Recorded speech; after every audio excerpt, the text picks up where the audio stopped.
ছাত্ৰছাত্ৰীসকল পুনৰবাৰ তোমালোক সকলোকে আমাৰ ইউটিউব চেনেললৈ স্বাগতম জনাইছো। আজি মই আলোচনা কৰিম ক্লাছ 9ৰ মেথছৰ অধ্যায় 10 বৃত্ত বা সাৰ্কুল তাৰ অনুশীলনী 10.1 প্ৰস্তুত হ'ব। গতিকে তোমালোকে ভিডিঅটো প্ৰথমৰ পৰা শেষলৈকে চাবা। তাৰ লগে লগে ছাত্ৰছাত্ৰীসকল মই আৰু এটা কথা তোমালোকক সুধি আছো যে তোমালোকৰ নমহীয়া এক্সাম বা থাৰ্ড টেষ্টত মেথছৰ কোনকেইটা লেসনৰ পৰা কোৱেশ্চন আহিব টিচাৰে নিশ্চয় তোমালোকক সিলেবাস দিছে। সেই সম্পৰ্কে তোমালোকে মোক এইটো ভিডিঅ'ৰ কমেন্ট বক্সত জনাই দিবা। গতিকে মই গুটেকেটা ভিডিঅ' তোমালোকক বনাই পেলাই এভেইলেবল কৰি দিব পাৰিম। তোমালোকৰ নমহীয়া এক্সামত বা থাৰ্ড টেষ্টত কোনখিনি পৰা কোনখিনিলৈকে আহিব মেথছত এই কথাটো তোমালোকে এইটো ভিডিঅ'ৰ কমেন্ট বক্সত মোক জনাই দিবা। ছাত্ৰছাত্ৰীসকল এতিয়া আমি 10.1ৰ কুৱেশ্চন আনসাৰখিনি আলোচনা কৰাৰ আগত কিছুমান কথা জানি লম। যেনেকৈ এটা বৃত্ত, এটো কি বুলি কয়? বৃত্ত বুলি কয়। তোমালোকে জানা এটো বৃত্ত এটা সমতলত বৃত্ত। এতিয়া আমি বৃত্তৰ সংজ্ঞাটো জানিব লাগে বা বৃত্ত কাক কয় সেইখিনি জানিব লাগে। কি আছে বৃত্ত? যে এখন সমতলত এখন সমতল আৰু এই সমতলখনত কি কৰি হৈছে থকা এটা স্থিৰ বিন্দুৰ, এটো হৈছে কি এটা স্থিৰ বিন্দু। এই সমতলখনত থকা এটো এটা স্থিৰ বিন্দু। স্থিৰ বিন্দুৰ পৰা সমদূৰত্বত থকা, ইয়াৰ পৰা এইটো সমদূৰত্ব, ইয়াৰ পৰা ইয়াৰ সমদূৰত্ব সব কি হয় সমান দূৰত্ব। সমান দূৰত্ব, কোনো কম বেছি নাই। সমান দূৰত্বত থকা বিন্দু কিছুমানৰ দ্বাৰা অঙ্কিত বন্ধ চিত্ৰটোৱে হৈছে বৃত্ত। গতিকে কি কৈছে যে এখন সমতলত থকা এটা স্থিৰ বিন্দুৰ পৰা সমদূৰত্বত থকা বিন্দু কিছুমানৰ দ্বাৰা অঙ্কিত বন্ধ চিত্ৰটোৱে হৈছে বৃত্ত। গতিকে এইটো এটা বিন্দু এটা সমতলত থকা বিন্দু তাৰ সমদূৰত্বত থকা কিছুমান বিন্দুৰ দ্বাৰা গঠিত বন্ধ চিত্ৰ। এটো চোৱা বন্ধ, ইয়াত কতো কি নাই খুলি থকা নাই। বন্ধ চিত্ৰটোৱে হৈছে কি এটা বৃত্ত। গতিকে এতিয়া আমি বৃত্ত সম্পৰ্কে আমাৰ ধাৰণাটো হ'ল। তাৰ পিছত চোৱা, তাৰ পিছত মই লিখিছো কি যে বৃত্তৰ যিকোনো দুটা বিন্দু সংযোগী ৰেখাখণ্ডক জ্যা বুলি কোৱা হয়। এটো যে বৃত্তটো আছে এই বৃত্তৰ যিকোনো দুটা বিন্দু, ইয়াৰ পৰা ইয়ালৈ ধৰা বা ইয়াৰ পৰা ইয়ালৈ ধৰা,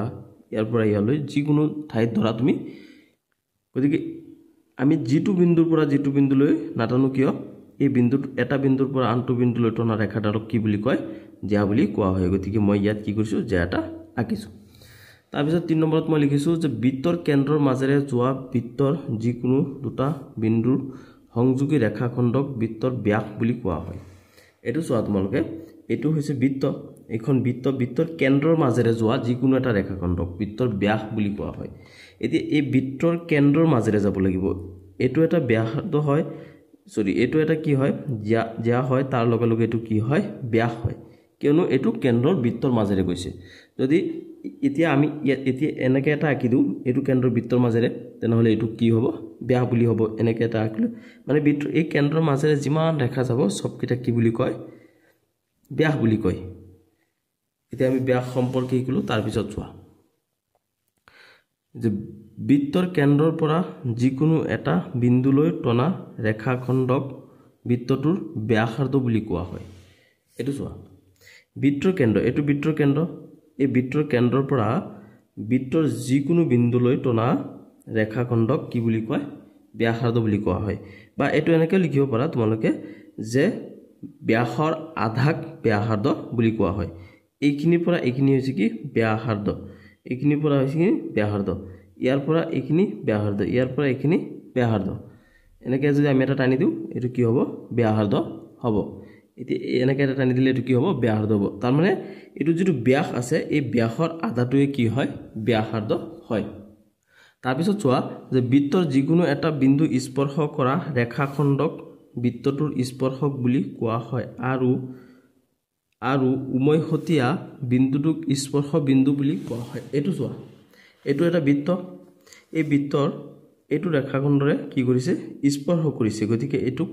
এই ৰেখাখণ্ডক কি বুলি কয় স্পৰ্শক বুলি কোৱা হয় এই ৰেখাখণ্ডক। আৰু যিটো বিন্দুক মানে ছেদ কৰিছে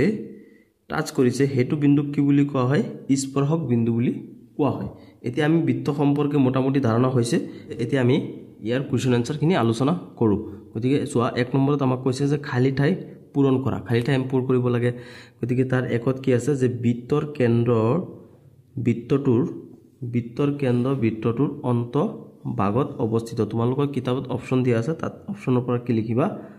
যে অন্তভাগত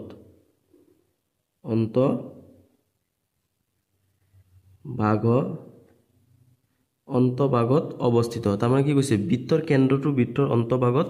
অৱস্থিত কেনেকৈ হেতু যদি আমি চাও এটো চোৱা ইয়াত যদি এটা বৃত্ত আকো আমি তেনেহলে কি হ'ব বৃত্তৰ যেটো কেন্দ্ৰ হ'ব এটো কি হ'ব এটো হ'ব বৃত্তৰ কেন্দ্ৰ মানে মাজত থকা বিন্দুটো এটো বৃত্তৰ কেন্দ্ৰ এটো কি হয় অন্তভাগত নে বহিভাগত বাহিৰত আছে নে ভিতৰত আছে সেই কাৰণে তোমালোকে কি লিখিবা এটো অন্তভাগত আছে বুলি লিখিবা তাৰ পিছত নেক্সট কোৱেশ্চন কৰিছে আমাক যে এটা বৃত্তৰ কেন্দ্ৰৰ পৰা এটা বিন্দুৰ দূৰত্ব ইয়াৰ ব্যাসাৰ্ধতকৈ বেছি হলে ই বৃত্তটোৰ বহিভাগত থাকিবনে অৱস্থিত হ'ব নে অন্তভাগত অৱস্থিত হ'ব বুলি সুধিছে গতিকে তোমালোকে তাত কি লিখিবা যে বহিভাগত অৱস্থিত এটো লিখিবা এনেকে খালি ঠাই পূৰ কৰি পেলাই তোমালোকে এনেকে লিখি দিব পাৰা আৰু নিলিখিলে নহব এটো হৈছে অন্তভাগত প্ৰথমটো তাৰ পিছত দ্বিতীয়টো হৈছে বহিভাগত তাৰ পিছত তৃতীয়টো চোৱা তৃতীয়টো কি কৈছে যে এটা বৃত্তৰ বৃহত্তম জ্যাডাল বৃত্তটোৰ ব্যাস এটো কি হ'ব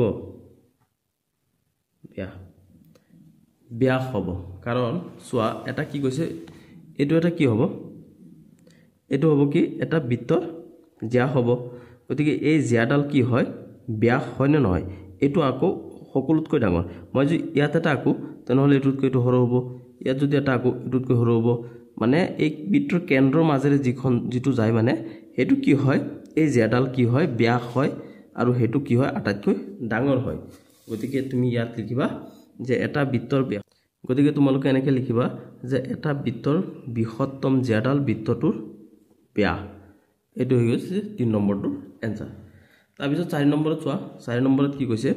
যে এটা চাপৰ প্ৰান্তবিন্দু এডাল ব্যাসৰ প্ৰান্তবিন্দু হলে চাপটো এটা কি হ'ব গতিকে ইয়াত লিখিবা চাপটো এটা অৰ্ধবৃত্ত চাপটো এটা কি হ'ব অৰ্ধবৃত্ত বুলি লিখিবা এটো হৈ গৈছে 4 নম্বৰটোৰ এনসাৰ তাৰ পিছত 5 নম্বৰত চোৱা 5 নম্বৰত কৈছে যে এটা বৃত্তৰ বৃত্তখণ্ড বৃত্তটোৰ এটা চাপ আৰু মধ্যবৰ্তী ক্ষেত্ৰ গতিকে ইয়াত খালি ঠাইত কি হ'ব যে এটা বৃত্তৰ বৃত্তখণ্ড বৃত্তটোৰ এটা চাপ আৰু জ্যা বুলি লিখিবা জ্যা মধ্যবৰ্তী ক্ষেত্ৰ এটো হৈ গৈছে 5 নম্বৰ আনসাৰ এতিয়া আমি 6 নম্বৰটো আলোচনা কৰো 6 নম্বৰত কৈছে যে এটা বৃত্তই বৃত্তটোক থকা সমতলখনক কিমানটা ভাগত ভাগ কৰে এটো হ'ব কি তিনিটা ভাগত ভাগ কৰে এটো হৈ গৈছে 6 নম্বৰটোৰ এনসাৰ এতিয়া আমি খালি ঠাইখিনি পূৰ কৰা হৈ গল নেক্সট আমি 2 নম্বৰখিনি আলোচনা কৰো গতিকে 2 নম্বৰত আমাক কি কৈছে যে হসা বা মিছা লিখা প্ৰথমত আমি কি কৰিব লাগে হসা হয় নে মিছা হয় হেকেটা আমি বাছি উলিয়াব লাগিব বা লিখিব লাগিব তাৰ পিছত কৈছে যে তোমাৰ উত্তৰৰ যুক্তি দিয়া হসা হৈছে যে নে মিছা হৈছে হে সম্পৰ্কে কিয় হৈছে হেতু আমি কাৰণ দৰ্শাব লাগিব গতিকে চোৱা 1 নম্বৰত আমাক কৈছে যে কেন্দ্ৰ আৰু বৃত্তৰ যিকোনো এটা বিন্দু সংযোগী ৰেখাখণ্ডটোৰ এডাল ব্যাসাৰ্ধ কি কৈছে যে কেন্দ্ৰ আৰু বৃত্তৰ যিকোনো এটা বিন্দু সংযোগী ৰেখাখণ্ড বৃত্তটোৰ এডাল ব্যাসাৰ্ধ এটো চোৱা যেটো আমাক কি কৈছে যে কেন্দ্ৰ আৰু বৃত্তৰ যিকোনো এটা বিন্দু সংযোগী ৰেখাখণ্ডডাল বৃত্তটোৰ এডাল ব্যাসাৰ্ধ তাৰ মানে এটো হৈছে যদি কেন্দ্ৰ হয় বৃত্তৰ আৰু এটো যিকোনো বিন্দু লৈ টনা এটো লৈ যতই টনা এটো কি হ'ব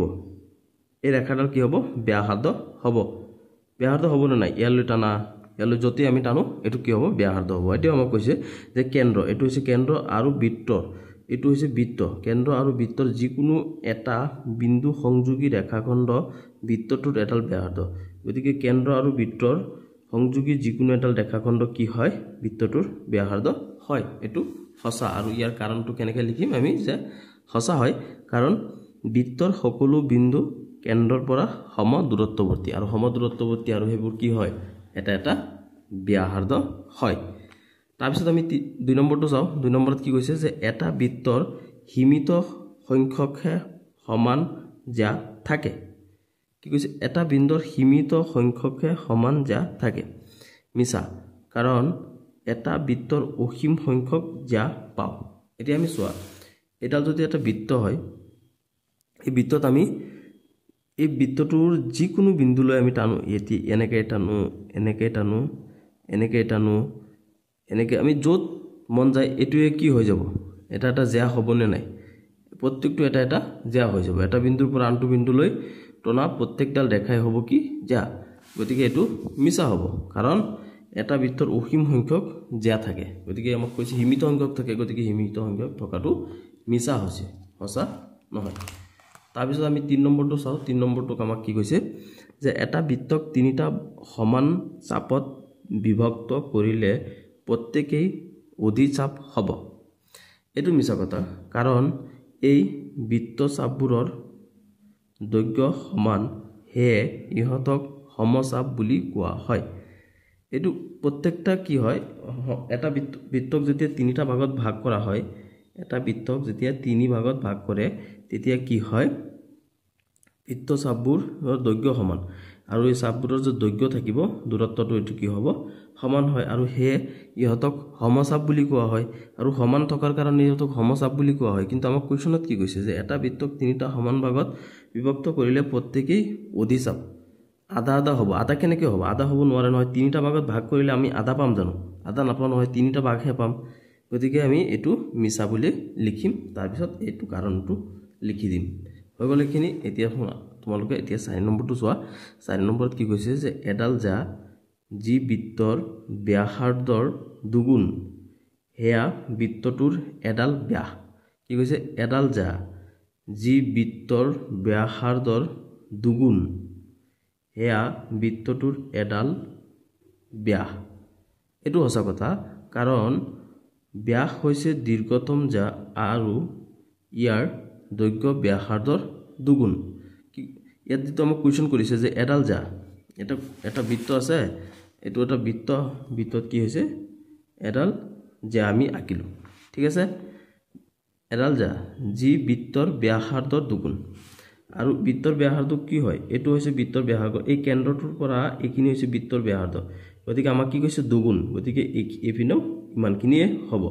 গতিকে যদি এটো দুগুণ হয় হেয়া বৃত্তটোৰ এডাল ব্যাস গতিকে এটো কি হ'ব এটা ব্যাস হ'ব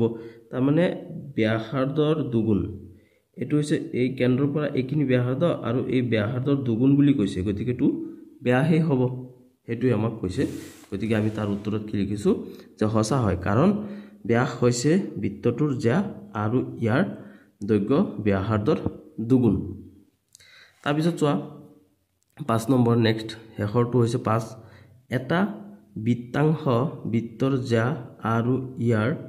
অনুৰূপ চাপৰ মাজৰ ক্ষেত্ৰ এটো মিছা কাৰণ বৃত্তাংশ হৈছে বৃত্তচাপ আৰু দুডাল